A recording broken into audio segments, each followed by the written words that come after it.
Kita bertemu lagi saudara-saudariku yang terkasih. Kembali Anda berjumpa dengan saya Pastor Igo Walerubun MEC dalam permenungan dan belajar bersama untuk memiliki kecerdasan sosial bersumber pada pesan inspiratif dari Injil hari Minggu.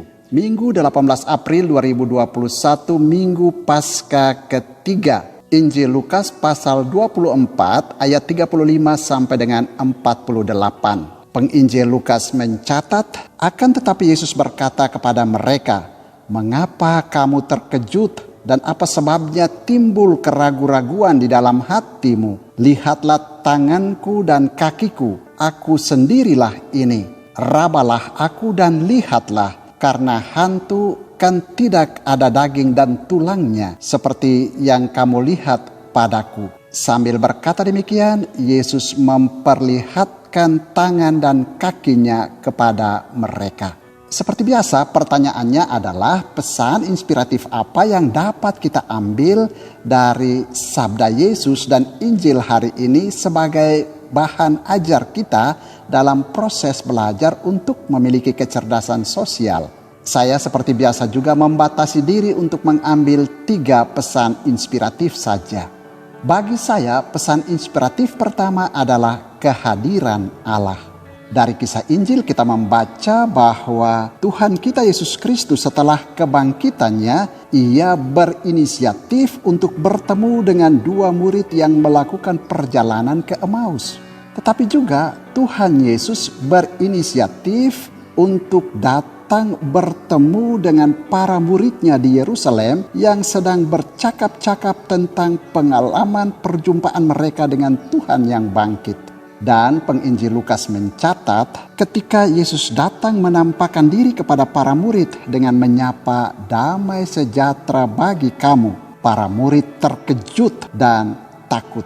Tetapi Tuhan Yesus lalu menguatkan mereka, "Aku sendirilah ini. Janganlah kamu ragu-ragu."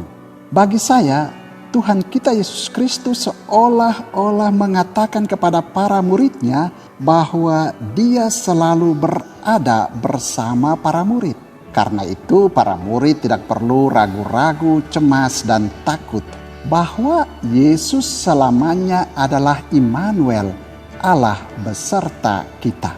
Karena itu tidak perlu gelisah, cemas, khawatir, dan takut. Bahkan Tuhan Yesus menunjukkan bahwa ia akan selalu ada bersama dengan para muridnya secara nyata dengan makan dan minum bersama mereka. Bagi kita orang beriman pengikut Yesus, pesannya adalah hendaknya selalu sadar bahwa Tuhan Yesus selalu berinisiatif mengunjungimu, hadir padamu, tinggal bersamamu, dan makan minum bersama denganmu. Namun perlu dicatat bahwa kehadiran Tuhan Yesus di dalam hidup kita bisa dalam bentuk wajah sukacita, penuh kegembiraan dan kebahagiaan. Tetapi juga bisa dalam wajah duka derita yang ditampakkan oleh sesama yang susah dan menderita. Pantas kita ingat sabdanya dalam adegan pengadilan terakhir. "Ketika aku lapar, kamu memberi aku makan. Ketika aku haus, kamu memberi aku minum. Ketika aku tidak mempunyai tumpangan, kamu memberi aku tumpangan," dan seterusnya. Dan Yesus pun mengatakan, "Apa yang telah kamu lakukan untuk saudaraku yang paling hina ini, itu telah kamu lakukan untuk aku." Maka mari sadarilah kehadiran Tuhan Yesus di dalam hidupmu, berelasilah dengan Dia, dan layanilah Dia.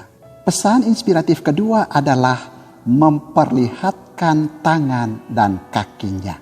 Sangat menarik membaca catatan penginjil Lukas ini bahwa setelah Yesus mengatakan, "Lihatlah tanganku dan kakiku, aku sendirilah ini.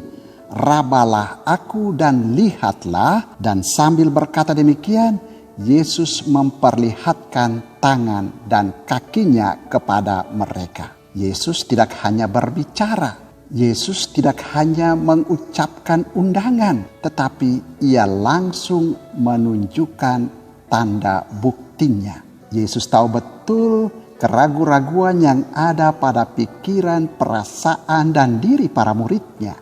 Apalagi pengalaman tentang orang yang meninggal dunia lalu hidup kembali seperti yang terjadi pada diri Yesus belum pernah dialami oleh para murid.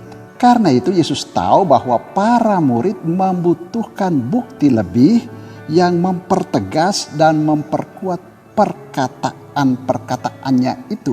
Sehingga Yesus lalu memperlihatkan tangan dan kakinya kepada mereka. Demikian jelas pesan inspiratifnya bagi kita, yakni kata-kata saja tidak cukup berpengaruh. Perlulah wujud nyata dari perkataan-perkataan kita. Janji dan undangan saja tidak cukup menggugah dan mempengaruhi sikap orang. Karena itu haruslah disertai dengan fakta dan bukti nyata. Maka mari belajar untuk jangan berhenti pada kata-kata, janji, dan undangan verbal, melainkan harus berlanjut pada fakta dan tanda bukti supaya orang lain lebih yakin dan lebih percaya.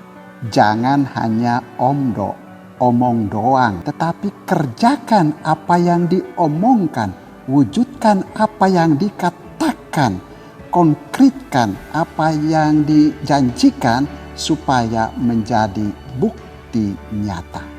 Pesan inspiratif ketiga adalah kamu adalah saksi.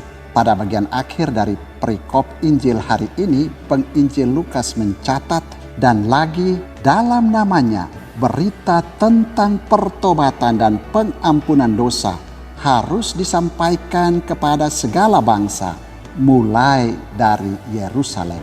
Kamu adalah saksi dari semuanya ini. Pengalaman perjumpaan dengan Yesus yang bangkit, yang membawa shalom, membawa damai sejahtera, hendaknya tidak menjadi sebuah pengalaman eksklusif, tertutup, dan dinikmati sendiri saja. Pengalaman sukacita kebangkitan dengan segala harapan dan kedamaian yang menyertainya perlu diwartakan kepada segala bangsa.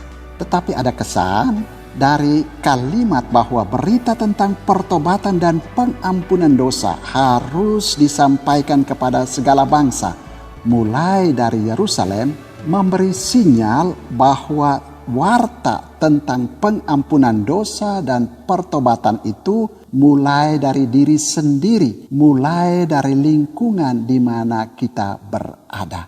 Artinya, untuk tampil sebagai saksi dari warta pertobatan dan pengampunan dosa, kita hendaknya terlebih dahulu bertobat dan mengampuni siapapun yang mungkin berbuat salah kepada kita. Bahwa sebelum kita mewartakan tentang kebangkitan yang membawa perubahan dan harapan, maka hendaknya kita terlebih dahulu merubah diri kita dan membiasakan diri kita hidup dalam pengharapan, yang artinya memiliki optimisme iman bahwa badai pasti akan berlalu, bahwa duka cita akan berganti dengan sukacita.